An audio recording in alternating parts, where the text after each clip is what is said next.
কল্পনা করো, তোমার জন্মভূমি, তোমার মাটি, কিন্তু তাতে নেই তোমার স্বাধীনতা।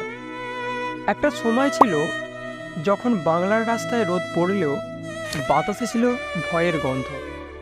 ব্রিটিশ শাসকের বুটের শব্দ মানি নতুন কর, নতুন আইন আর নতুন অবিচার। ক্ষুধার্ত মানুষ জমির ধান নিজের বাড়িতে তুলতে পারত না, আর নীল চাষের নামে কৃষকদের ঘাম রক্ত চুষে নেওয়া হতো। এমনকি যারা প্রতিবাদ করত তাদের জন্য ছিল শুধু জেলখানা আর নির্যাতন। কিন্তু এই অন্ধকারের ভেতরেই জন্ম নিল সূর্যের সন্তানেরা। ক্ষুদিরাম, প্রফুল্ল চাকতি, মাস্টারদা সূর্য সেন, প্রীতিলতা ওয়েদ্দার, নেতাজি। তাদের হাতে ছিল না কোনো আধুনিক অস্ত্র, ছিল শুধু অদম্য সাহস। 400 বছরের পরাধীনতার শিকল ভাঙতে তারা নিজেদের জীবন দিলেন বিনা দ্বিধায়।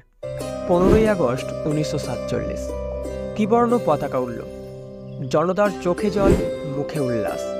স্বাধীনতা মানে তখন ছিল নতুন ভোর, নতুন প্রতিশ্রুতি। কিন্তু সেই আনন্দের সঙ্গে এলো বিভাজনের ক্ষত।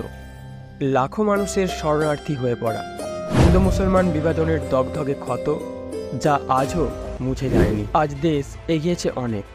মেট্রো শহরে ঝকঝকে রাস্তা, স্মার্টফোন হাতে গ্রাম্য কিশোর, চিকিৎসায় আধুনিক প্রযুক্তি, মহাকাশে ভারতের সাফল্য।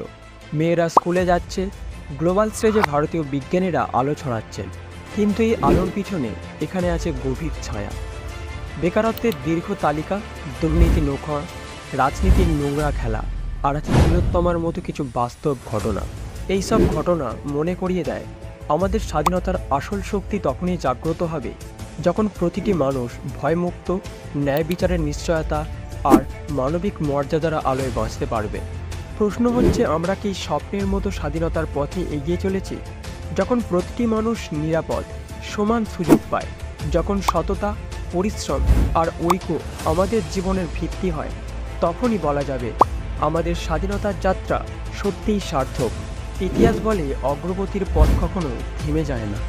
আজ আমাদের হাতে আছে নতুন সুযোগ, প্রযুক্তি আর একসাথে এগিয়ে চলার শক্তি।